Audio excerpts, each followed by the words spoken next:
திருவண்ணாமலை என்று சொன்னாலே தேர்தல் வெற்றிக்கே கட்டி கூறிய மண் தான் இந்த திருவண்ணாமலை. 1957 திராவிட முன்னேற்ற கழகம் தேர்தல் நிற்கிறது என்ற முடிவு செய்த பொழுது 15 சட்டமன்ற உறுப்பினர்கள் வெற்றி பெற்றார்கள். அதில் ஒன்று காவிரிக்கு அந்த பக்கத்தில் குளித்தலையில் அண்ணன் கலைஞர் மட்டும்தான். ஏனைய 14 சட்டமன்ற உறுப்பினர்கள் இந்த வடக்கு மண்டலத்தில் தான் வெற்றி பெற்றார்கள். அதில் எங்களுக்கு என்ன பெருமைன்னா, அந்த வடக்கு மண்டலத்தில் கூட அந்த 14ல் 4 தொகுதி வெற்றி பெற்ற மண் இந்த வடற்காடு. அதிலும் திருவண்ணாமலையில் அந்த சட்டமன்ற உறுப்பினர் வெற்றி பெற்றார். ஒன்று அண்ணன் பாவுசா, இன்னொன்று சந்தானம், இன்னொன்று களம்பூர் அண்ணாமலை, இன்னொருவர் அண்ணன் மாப்பா சாரதி. இந்த 4 பேர் வெற்றி பண்ண மண் அன்றையிலிருந்து திருவண்ணாமலை திமுக கோட்டையாக தான் தொடர்ந்து இருக்கிறது. அதற்கு பின்னர் 1963 ஒரு இடைத்தேர்தல்.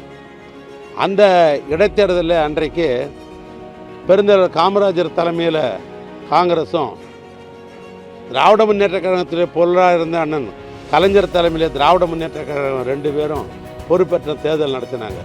இந்த 63 திராவிட முன்னேற்ற கழக வேட்பாளர் பாவுசா வெற்றி பெற்றார். அதற்கு தலைமை தேர்ந்து தேர்தல் நடத்தின அண்ணன் கலைஞர் அவர்கள்.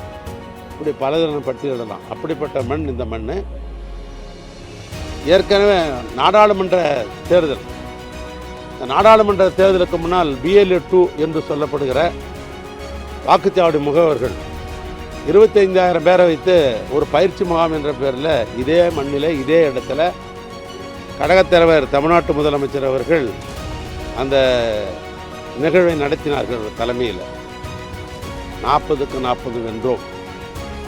இப்போ தேர்தலுக்கு முன்னால் இந்த இயக்கத்தை ஒரு 50 ஆண்டு காலத்திற்கு கட்டி அமைத்து அழைத்து போகிற இளைஞனுடைய செயலாளர், மாண்புமிகு தமிழ்நாட்டுடைய துணை முதலமைச்சர் இளவல் உதயநிதி ஸ்டாலின் அவருடைய தலைமையில் இந்த இளைஞரணி இந்த வடக்கு மண்டலத்தை சார்ந்த நிர்வாகிகள் சந்திப்பு என்கிற பேரில் இந்த நிகழ்வு நடைபெறுகிறது.